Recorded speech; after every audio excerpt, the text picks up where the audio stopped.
Бүгүнкү күндө дүйнө жүзүндө маалымат айдыңы абдан кең кулачын жайды.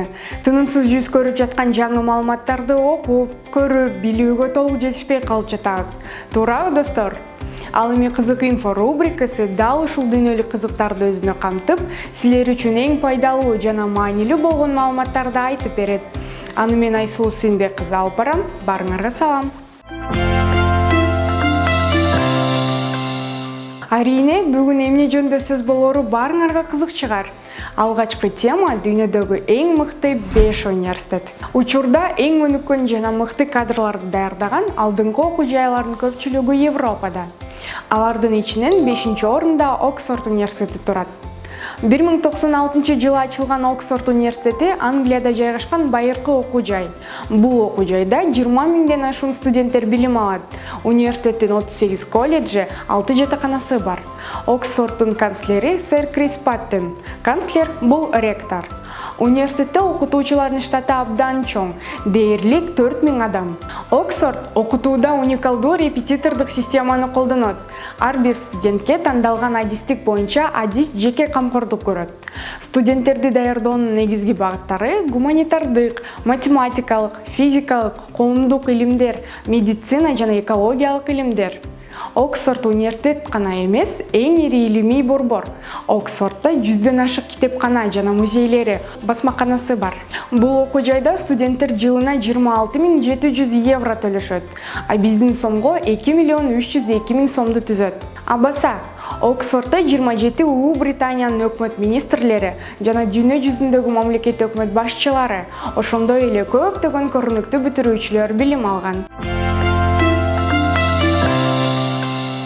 4-орунда Массачусетс технологиялык окуу жайы турат.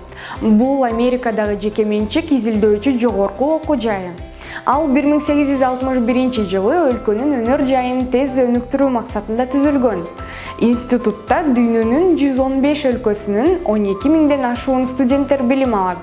Ал түркүн түстүү бакча аймактары менен заманбап шаардык стилде курулган жана велосипед тебүү, сейилдөө үчүн ыңгайлуу. Кампуста илимий иштер үчүн лабораториялар, жумушчу ядрлык реактор жана жасалма интеллект изилдөө борборлору бар. Массачусетс технологиялык окуу жайы өтө жогорку илимий активдүүлүгү бар докторантура университети болуп эсептелет. Жыл сайын университет изилдөө иштерине $1 миллиард жакын каражат жумшайт. Университеттин аты 100гө жакын Нобель сыйлыгынын лауреаттары, 26 Тюринг сыйлыгынын лауреаттары, окумуштуулары менен мактана алат. Ошондой эле университетте Бириккен Улуттар уюмунун мурдагы баш катчысы Кофи Аннан жана башкалар билим алышкан. Бул окуу жайда инженерия, информациялык технологиялар, математика, архитектура, физика, химия, экономика багытында абдан мыкты адистер даярдалат. Келишимдик акынын орточо баасы $55 000. 3-орунга Кембридж университети татыктуу болгон. Ал 1209-жылы ачылып, университеттин расмий статусу өзгөчө кайрымдуулук болуп саналат. Мында 20 миңден ашуун студенттер окуса, алардын 40%га жакыны чет элдик студенттерди түзөт жана 8 миңге жакын окутуучусу бар. Кембридж Улуу Британиядагы эң бай университет катары белгилүү. Ал көптөгөн ассоциациялардын мүчөсү жана англис университеттеринин алтын үчбурчтугуна кирет. Окуу жай көптөгөн атактуу бүтүрүүчүлөрдү, математиктерди, илимпоз саясатчы, юристтерди жана башка мамлекет башчыларын тарбиялады. Университеттин бүтүрүүчүлөрү 194 дүйнөлүк олимпиада медалын жеңип алышкан. Кембридж университети колледждеринин конференциясы болуп саналат. Себеби анын 31 колледжи бар. Кембридж студенттеринин жашоосунда спорт өзгөчө орунду ээлегендиктен университеттин аймагында бир нече спорт комплекстери иштейт жана кайык спорту бул окуу жайда эң популярдуу спорттун түрү. Кембриджде студенттик радиостанция бар жана театр жамааты, студенттик кеңеш, комедиялык клубтар иштешет. Контракт баасы $31 500 түзөт.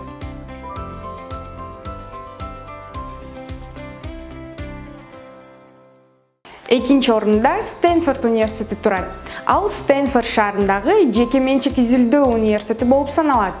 Анын аянты 33,1 квадрат метрди түзүп, Кошмо Штаттардын окуу жайларынын арасында эң чоң аянтты ээлейт. Стэнфорд университети 1891 жылы Калифорниянын мурдагы губернатору Лиланд Стэнфорд тарабынан негизделген. Стэнфордда 17 000ден ашык студент окуйт. Алардын көбү магистранттар жана аспиранттар. Окутуу инженерия, маалыматтык технологиялар жана информатика, табигый жана так илимдер, юриспруденция, саясаттануу жана эл аралык мамилелер багытында жүргүзүлөт. Студенттер 36 спорттун түрүнө катышып, дүйнөлүк спорттун иш-чараларда көптөгөн ийгиликтерди жаратышат. Анын бүтүрүүчүлөрү Electronic Arts, Sun Microsystems, Instagram, Yahoo, Google сыяктуу дагы көптөгөн компанияларды негиздешкен. 2011 жылы Стэнфорд университети дүйнөлүк университеттердин академиялык рейтингинде 2-нчи орунга чыккан. Ал эми дүйнөдөгү инновациялык университеттердин рейтингинде 4 жолу 1-нчи орунду ээлеген. Келишимдик акысы жылына $54,315 түзөт.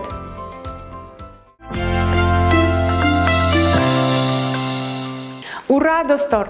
Биринчи орунга да келип жеттик. Дүйнө жүзүндөгү эң алдыңкы окуу жай бул Гарвард университети.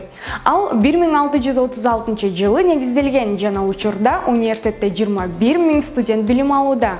Алардын басымдуу бөлүгүн аспиранттар, докторанттар түзөт. Гарвард университети Кошмо Штаттагы эң эски университет, бирок акыркы технология менен жабдылган 2000 гектардан ашык чоң кампусу менен мактанат. Кампустун инфраструктурасы дүйнөлүк деңгээлдеги илимий лабораторияларды, спорт борборлорун, бир нече музейлерди, китепканаларды, кафелерди жана клубтарды камтыйт. Университеттин китепканасы 18 миллион китептен туруп, ал дүйнөлүк эң чоң академиялык китепкана. Гарвард университети дүйнөдөгү эң престиждүү университеттин бири. Элиталык Айви лигасынын жана Америка университеттеринин абройлуу ассоциацияларынын мүчөсү. Университеттин 1 жылдык илимий чыгымдары $1 миллиард ашат. Мында гуманитардык жана социалдык, медициналык, юриспруденция жана бизнес, экономика, инженерия жана информатика багыттары абдан күчтүү окутулат. Гарвард университетинин бүтүрүүчүлөрүнүн арасында 8 америкалык президент, 50ден ашык Нобель сыйлыгынын лауреаттары, 188 тирүү миллиардер, 48 Пулитцер сыйлыгынын лауреаты, 108 Олимпиада медалынын ээси жана 10 Оскардын лауреаты бар. Университеттер дүйнөсүнө аябай эле кирип кетти окшойт, Бирок бул окуу жайларда билим алууну ким гана кыялданбайт. Чынында максат кылгандар үчүн азыр да тапшырууга мүмкүнчүлүк чоң. Кызык инфо рубрикасынын алгачкы чыгарылышы сиздер үчүн пайдалуу жана жаккан болсо, комментарий бөлүмүнө пикириңизди жазып, жактыруу басканды унутпаңыздар. Мен сиздер менен кийинки берүүгө чейин коштошом.